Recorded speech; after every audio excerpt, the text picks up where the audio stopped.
tokeni twende, tumeitwa na Mwokozi. Bwana Yesu anatuita leo, tokeni twende, jamani tokeni wote, tokeni twende, jamani tokeni wote. Tanzania is on the east coast of Africa on the Indian Ocean. The population is about 42 million, of which 30% is Christian, 35% is Muslim, and the rest are other religions, such as Hindu and traditional African religion. The first Mennonite missionaries arrived in Tanzania in 1934, near the town of Musoma on Lake Victoria. They were sent by Eastern Mennonite Missions, a mission agency in the Lancaster, Pennsylvania area. The missionaries began ministries of evangelism, medical care, and primary school education. The first baptisms were in 1935, and the church has continued to grow. Today there are around 70,000 members, mostly in northern Tanzania and in most of the major cities. Kenya is also on Africa's east coast, just north of Tanzania, straddling the equator.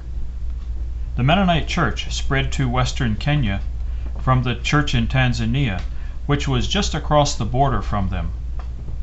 Kenya Mennonite Church today has about 10,000 members and is expanding into new areas.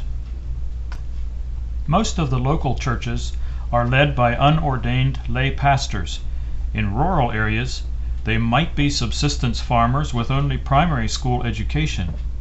In the cities, some have advanced degrees, but many do not have training in biblical studies and ministry skills to be effective church leaders. The lay leaders are supervised by a pastor, and the pastors are supervised by the bishops. Tanzania Mennonite Church has 8 bishop districts, and the Kenya Church has 7. Each bishop district has several pastors, and each pastor has several local churches. The Mennonite Theological College of East Africa is a joint effort of both these churches and provides secondary level training in biblical studies and leadership. But it has struggled with lack of funding, and it has capacity for only about 20 students at a time, and that does not provide the number of pastors needed for the growing church. There are some other theological schools of various denominations, but the Mennonite churches feel a need for training in Mennonite theology. For several years in the 80s and 90s, there was also an extension training program with classes held in locations near to the leaders' homes. Many more leaders were trained in the extension program, but it has been discontinued due to lack of funds. Here we see some of the students who have completed their course and have received their certificates. Our family lived in this area during the 1980s, and our children grew up there. At that time, we worked with the churches in their leadership training programs. Recently, we received an invitation from them to return to help them develop their training programs further. For us, it means working with people we learn to love and respect in a ministry that we feel is meaningful.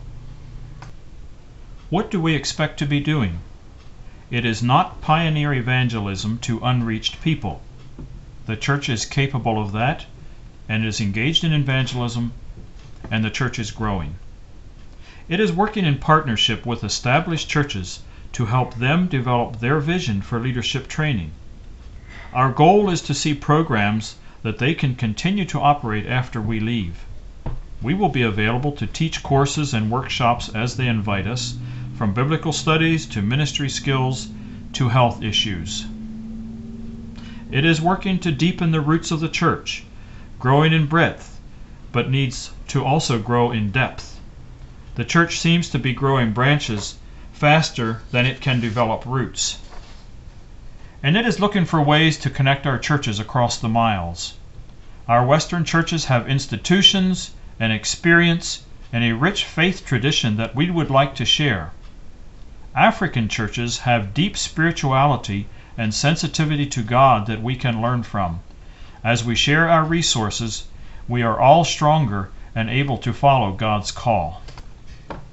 This is a big task, bigger than we are, but not bigger than God is. It is building the future of the church in Africa.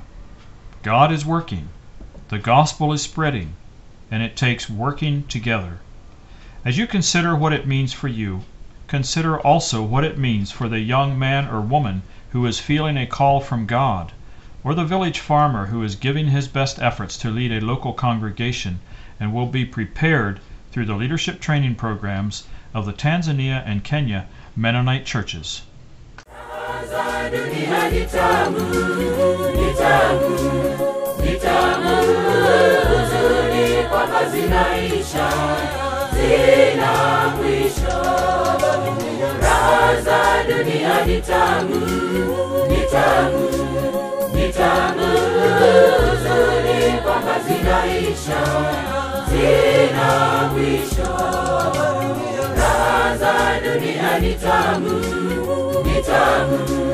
Ni tamu, huzuni kwamba zinaisha.